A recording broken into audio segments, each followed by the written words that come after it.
Racikan Berita 1. Bismillahirrahmanirrahim. Assalamualaikum warahmatullahi wabarakatuh.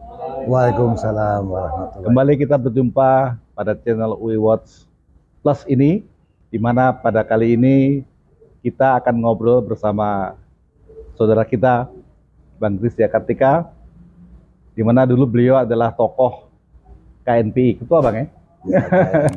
Ketua KNPI di zaman sebelum reformasi.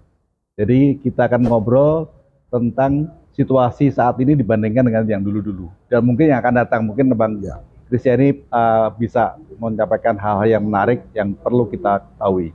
Karena apa? Karena saat ini kita menjelang memperingati 80 tahun usia negara kita yang sudah merdeka. Walaupun banyak yang bilang kita belum merdeka. Bang, Abang kan lama di KNPI ya, ngurusin pemuda ya. Ya. Jadi sekarang ini dalam sejarah baru kali ini negara kita punya wakil presiden yang katanya wakil dari anak muda. Apa pendapat Abang? Silakan. Iya. Jadi sebelum ke sana, Ya. saya ingin mengambil satu semacam keyword yang ingin saya sampaikan bahwa jujur saat ini kita dihadapkan pada pertanyaan bahwa menjelang 80 tahun kemerdekaan ini kita bisa lebih bagus atau lebih jelek atau bagaimana? Ya. Ya, dalam kalimat lain bahwa mampukah kita nanti akan bisa mencapai masa Indonesia emas yang katanya akan kita tempuh 2045. Nah, jujur sebagai katakanlah sebagai pengamat, sebagai orang yang pernah terlibat, saya harus mengatakan dengan objektif bahwa bangsa ini harus khawatir, harus jangan terlalu yakin bahwa setelah 80 tahun kita merdeka ini bangsa ini akan semakin bagus. Tidak usah terlalu semakin bagus. Untuk mempertahankan, bertahan aja. Bertahan ya. Itu sudah alhamdulillah. Nah, karena apa? Karena fenomena yang terjadi saat ini adalah fenomena yang sudah menandai pernah terjadi pada beberapa zaman masa lampau. Yang terjadi adalah bisa terjadi kekacauan yang besar.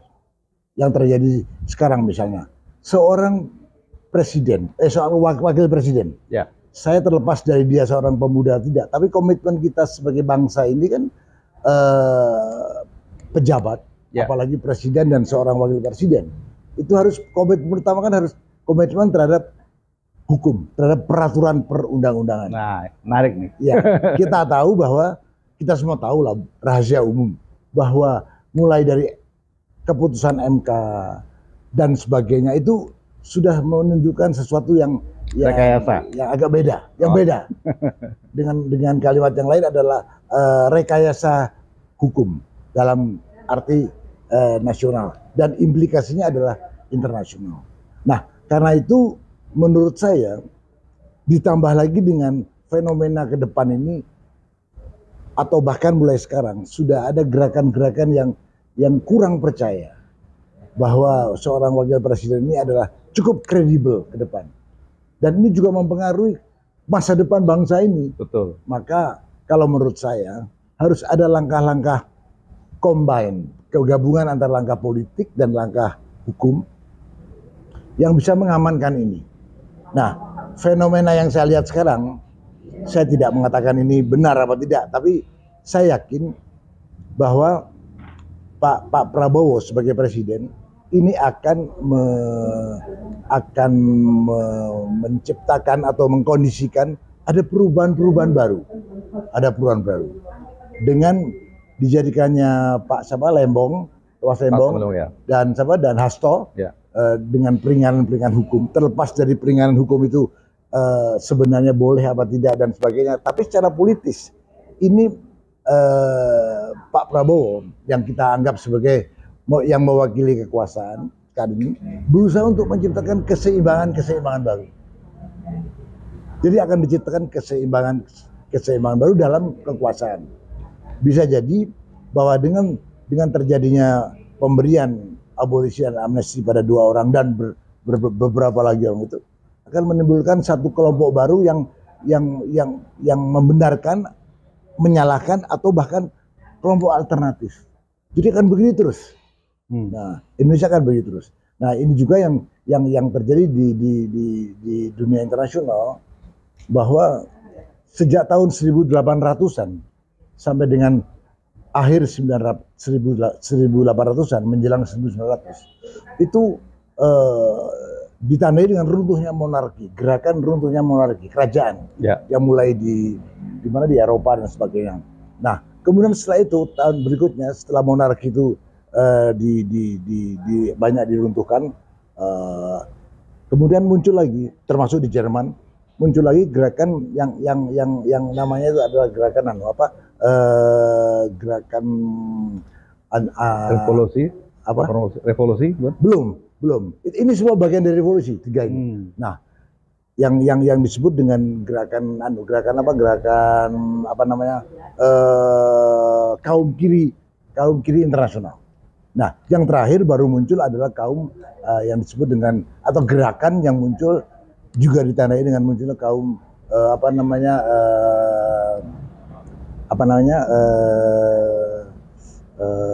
yang tidak mempercayai pada hakikat struktur kekuasaan yang tadi itu. Nah, Indonesia sekarang itu ke arah sana.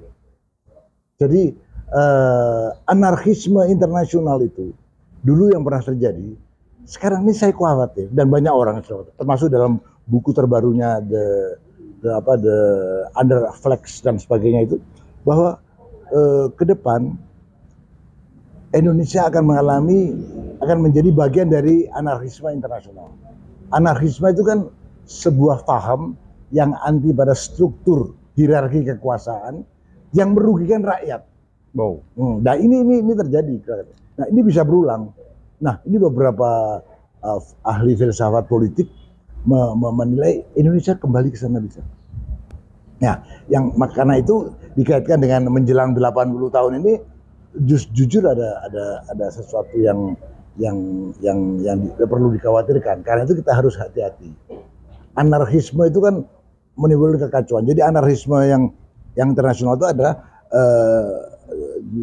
gerakan moral dari para intelektual dan para aktivis di berbagai dunia, walaupun itu berbeda dengan kekuasaan, dengan penguasa, dengan pemerintah. Nah, ini bisa terjadi. Sekarang ini bayangan aja yang terjadi di Indonesia seperti yang sekarang sedang disiarkan ini, seorang mantan Menteri Agama dianggap dituduh korupsi ya soal haji itu sekarang menjadi headline, menjadi di salah satu di grup saya, kebetulan saya dulu pernah di state ya, itu mengatakan kok bisa ya itu Indonesia ini kan mayoritas Muslim, kenapa kok sampai begitu? Hal itu sampai dibicarakan di dunia luar. Nah, artinya mereka juga mengatakan bahwa berarti ada something wrong lah yang luar biasa. Sebenarnya selain yang menteri yang itu juga ada lagi mantan menteri yang lain. Iya. Dirikan lagi. Iya. Aneh. Jadi kita ada dua mantan menteri yang seharusnya itu mereka bagus pendidikan dan agama. Iya. Ternyata terbukti atau diduga keras. Iya. Melakukan hal yang tidak bijaksana atau bersalah gitu, melanggar aturan. Iya.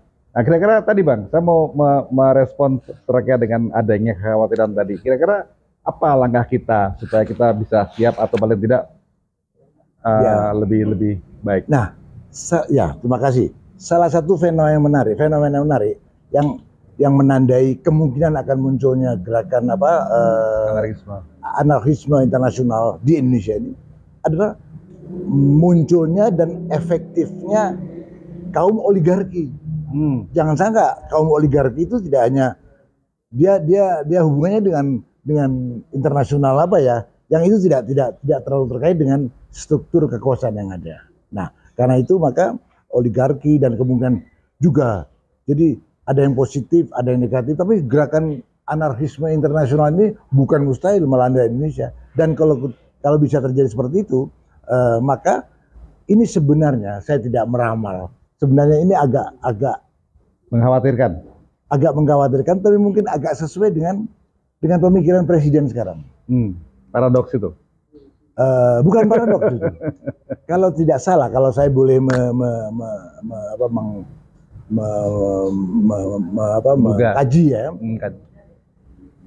Pikiran-pikiran keputusan yang sudah diambil oleh Pak Prabowo ini cenderung ke sosialisme. Indonesia sosialisme, tapi sosialisme religius ya, tidak sampai sosialisme ekstrim karena sebelah kiri lah. Nah, itu sosialisme religius. Nah, keputusan diambil oleh Pak Prabowo ini agak mencenderungkan sosialisme. Nah, anarkisme internasional itu memiliki kaitan strategis dalam pemikiran dan konsep, termasuk menghadapi kekuasaan yang jahat dengan sosialisme. Jadi bisa nyambung. Konsep ini bisa nyambung. Bukan mustahil ya, saya tahu. Tapi saya lihat Pak Prabowo ya bukan karena bapaknya Pak Prabowo itu tokoh sosialis ya, tapi kan boleh aja kita memprediksi. Nah, itu yang harus kita kaji, apalagi kita ini kan dari kalangan perguruan tinggi ya. Mereka akan mengatakan apa nih fenomena, dan jangan lupa UI ini berperan terhadap naiknya satu pemerintahan kekuasaan yang di dalamnya ada bapaknya Pak Prabowo waktu itu. Nah, ini tidak apa-apa untuk itu fakta kan? Iya, fakta untuk analisis saja, bahan analisis saja. Oke, Bang, luar biasa. Jadi menjelang 80 tahun Indonesia merdeka ini, kita sudah mendapatkan masukan beberapa hal yang menarik ya. Dan kami UI Watch tetap menjaga dan terus mengingatkan agar negara kita menjunjung tinggi veritas, probitas, justisia, yaitu kebenaran, kejujuran, dan keadilan. Terima kasih. Heru Purwanto langsung melaporkan dari Jakarta. Assalamualaikum warahmatullahi wabarakatuh. Waalaikumsalam. Makasih.